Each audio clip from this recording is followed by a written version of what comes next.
नमस्कार दोस्तों, स्वागत है आपका हमारे चैनल गोविंद गोपाल में फिर से एक बार। दोस्तों, जैसा कि आपने कुछ दिन पहले पढ़ा होगा कि राजस्थान में एक स्कूल का हादसा हो गया था जिसमें स्कूल की छत गिर गई थी और स्कूल की छत गिरने से 7 मासूमों की जान तो उसी समय चली गई थी। बाकी जो बच गए वो बहुत गंभीर रूप से घायल हैं और जो इस घटना से दूर खड़े थे उन बच्चों को आप देखेंगे तो वो बिल्कुल सहम गए थे, क्योंकि ऐसी घटना जहाँ बच्चों की चिल्कारियाँ गूंजती थी, जहाँ खेलने की आवाज़ आती थी, वहाँ पर अचानक से चीखें सुनाई देने लगी थी। तो इसलिए वो बच्चे भी बहुत सहम गए।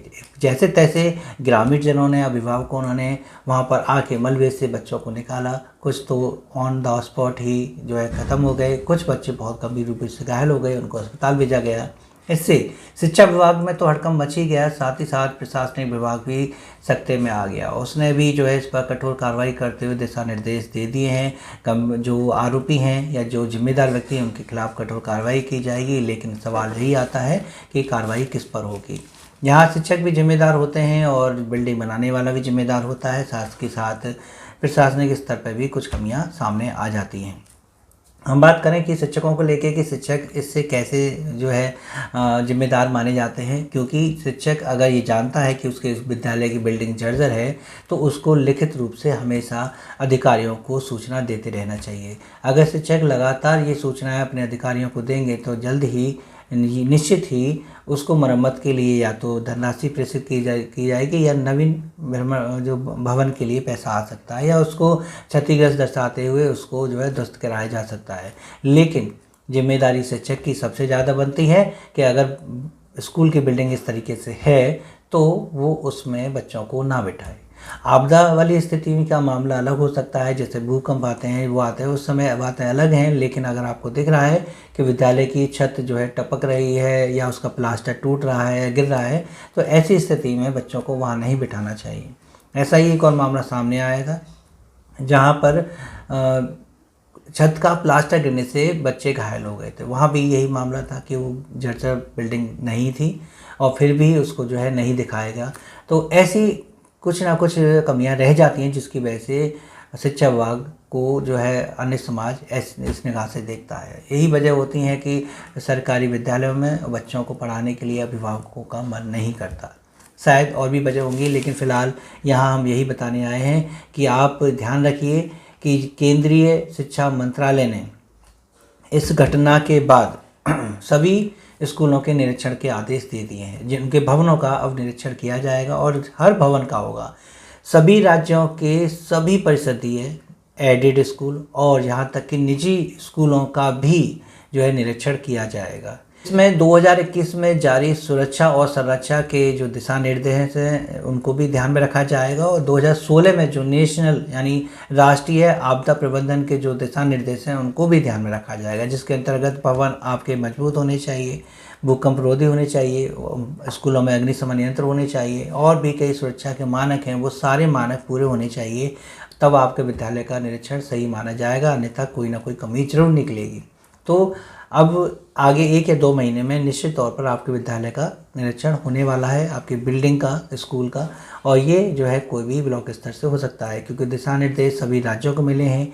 राज्य जो हैं सचिव जी को देंगे, सचिव ये महानिदेशक महोदय को, फिर जिला बेसिक शिक्षा अधिकारी को आदेश आएंगे, फिर खंड शिक्षा अधिकारी तक आएंगे और फिर शुरू होगा ब्लॉक वाइज विद्यालयों का निरीक्षण।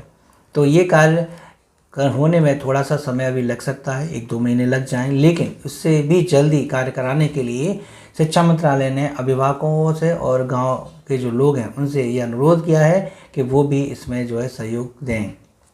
थोड़ा सा सचेत रहें, विद्यालय जाकर देखें कि कोई बिल्डिंग अगर कमज़ोर है तो उसकी सूचना जो है अधिकारियों को दें, ताकि उसकी भी जो है मरम्मत कराई जा सके। तो गांव के लोग अगर अपने बच्चों को स्कूल में भेज रहे हैं तो जब बच्चों को छोड़ने जाते हैं तो एक बार वो पूरे स्कूल की बिल्डिंग को देखें कि हमारा बच्चा जिस बिल्डिंग में या जिस कमरे में बैठ रहा है क्या वो सुरक्षित है, क्या वो सही है, उसकी मरम्मत सही तरह से हो रही है। कहीं केवल स्कूल की छत को लेकर नहीं बात कर रहे हैं, हम कमरे की छत को लेकर बात नहीं कर रहे, पूरे स्कूल की बिल्डिंग को लेकर बात कर रहे हैं, जहाँ पर आपने अक्सर सुना होगा कि स्कूल का गेट गिरने से भी कई बच्चों की मौत हो जाती है कभी कभी।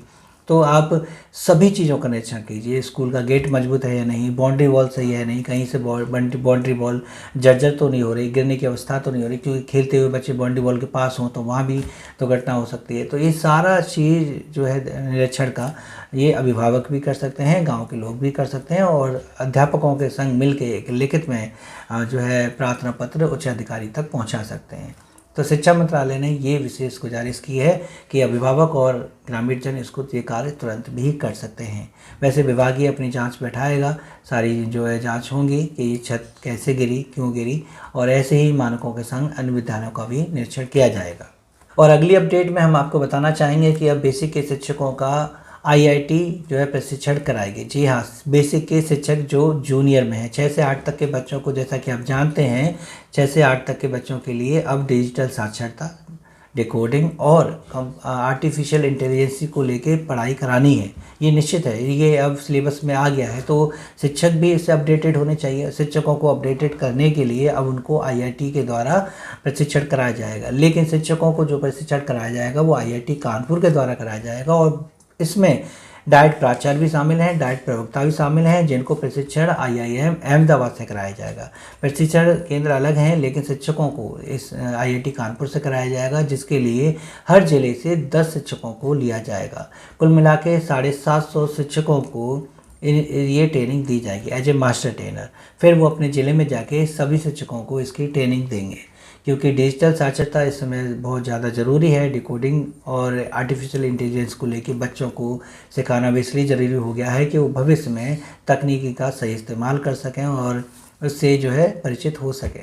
तो प्रशिक्षण के लिए तैयार हो जाइए सभी शिक्षक, और जल्द ही ये आदेश सबके सामने आ जाएगा। अभी तो मास्टर ट्रेनर की ट्रेनिंग होगी, फिर उसके बाद शिक्षकों की होगी। और एक और अपडेट लास्ट में बता दें कि अब एनसीईआरटी ने कक्षा 1 से लेकर 8 तक की सभी कक्षाओं में एनसीईआरटी की बुक्स पढ़ाना कंपलसरी कर दिया है। जी हाँ, पहले ये 9 से लेकर 12 तक था, यानी कि 9वीं से लेकर 12वीं तक के बच्चों में एनसीईआरटी का सिलेबस ये शामिल होता था, ताकि जो है आप जैसा जानते हैं कि प्राइवेट स्कूल जो है अतिरिक्त किताबें लगा देते हैं और अदर पब्लिशर्स की बुक लगाते हैं, जिससे किताबें बहुत महंगी हो जाती हैं। लेकिन अब ये नियम बना दिया जाएगा कि अब 9 से 12 तक तो एनसीईआरटी का सिलेबस चलेगा ही चलेगा। अब कक्षा 1 से लेकर 8 तक भी जो है बच्चों को एनसीईआरटी का सिलेबस ही पढ़ाना पड़ेगा। अतिरिक्त किताबें ख़त्म हो जाएंगी, शायद फिर भी स्कूल वाले नहीं मानेंगे, 1-2 अतिरिक्त पब्लिशर लगा देंगे, लेकिन एनसीईआरटी की किताबें पढ़ाना अब कंपलसरी हो जाएगा। तो ये बातें अब क्लियर हो गई हैं। इससे क्या होगा कि इससे एक तो पाठ्यक्रम का जो स्वरूप है वो एक जैसा हो जाएगा, साथ ही साथ जो किताबों का बोझ बच्चों पर बढ़ रहा था वो कम हो जाएगा, अभिभावकों पर जो आर्थिक व्यय आ रहा था वो भी कम हो जाएगा, स्कूलों की थोड़ी सी मनमानी कम हो जाएगी, और निरीक्षण भी होगा इसको लेके कि एनसीईआरटी किताबें पढ़ाई जा रही हैं या नहीं पढ़ाई जा रही हैं। तो इन सब के ये फ़ायदे हो जाएंगे। तो देखते हैं कि क्या प्राइवेट स्कूल इन बातों को मानते हैं या फिर भी वो प्राइवेट बुक्स को अप्लाई करते हैं। तो दोस्तों, बस आज की इस वीडियो में इतनी ही अपडेट थी, और उम्मीद है कि आपको अच्छी भी लगी होंगी, इन्फॉर्मेटिव वीडियो लगी होगी तो लाइक कीजिएगा, शेयर कीजिएगा, और चैनल पर नए हो तो चैनल को सब्सक्राइब कर लीजिएगा। मिलेंगे आपसे अगली वीडियो में ऐसी कुछ अपडेट के साथ, तब तक के लिए नमस्कार, जय हिंद।